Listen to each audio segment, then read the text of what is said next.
अस्सलाम वालेकुम दोस्तों, छा तव्हांखे ख़बर आहे त सोहराब सुमरो अलीगुल मल्ला शहर दिलगाहो गामू उर्फ आसिफ पहोड़ वाहिद रज़ा रोज़ाना जे बुनियाद ते ऐं महाना जे बुनियाद ते यूट्यूब तां केतिरी अर्निंग कनि था। हू हर वक़्तु सोशल मीडिया ते एक्टिव रहनि था। हुननि जो कमु ई आहे असां सभिनी खे खिलाइण। हलूं था वीडियो जी तरफ़। वीडियो ॾिसण खां पहिरियों असांजे चैनल खे सब्सक्राइब ज़रूरु कजो। दोस्तों ही आहे सोहराब सुमरे जो चैनल जंहिंखे असां खोलियूं था। ही लॻभॻि महाना $253 कमाईंदो आहे। $253 खां $4000 ताईं महाना कमाईंदो आहे।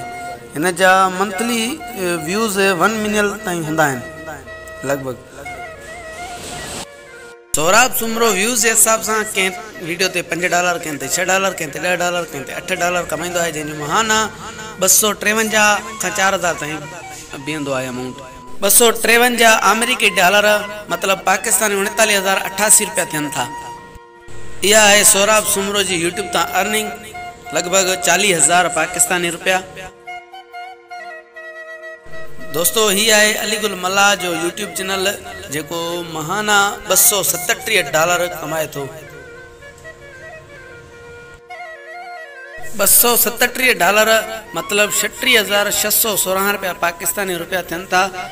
हिन जी बि अर्निंग साॻी आहे, कंहिं ते $10, कंहिं वीडियो ते, कंहिं ते $8, कंहिं ते $5।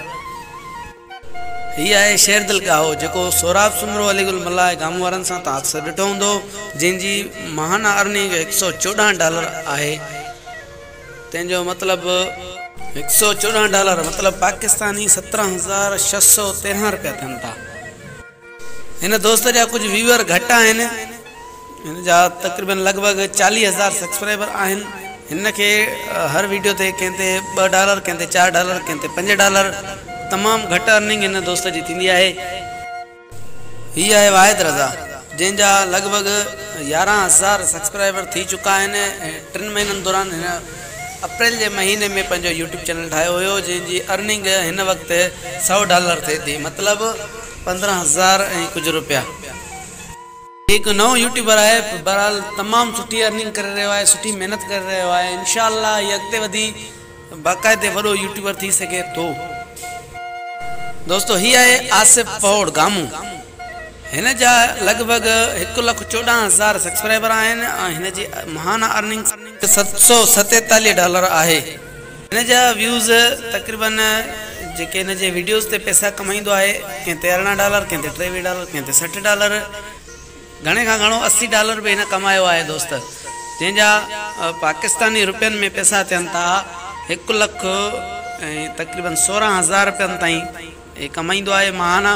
हिन जा व्यूज़ तमामु वधीक आहिनि। हिन अप्रैल में पंहिंजो यूट्यूब चैनल 26 अप्रैल 2020 में ठाहियो हुयो, जंहिं थोरे ई अरसे में काफ़ी महिनतुनि सां पंहिंजो 1,14,000 सब्सक्राइबर माणे चुको आहे।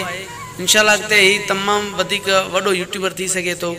जेकॾहिं तव्हांखे हीअ वीडियो क्लिप पसंदि आई आहे त सब्सक्राइब कयो, लाइक कयो ऐं शेयर कयो, ऐं हा बेल आइकन जो बटन ज़रूरु दबाईंदा।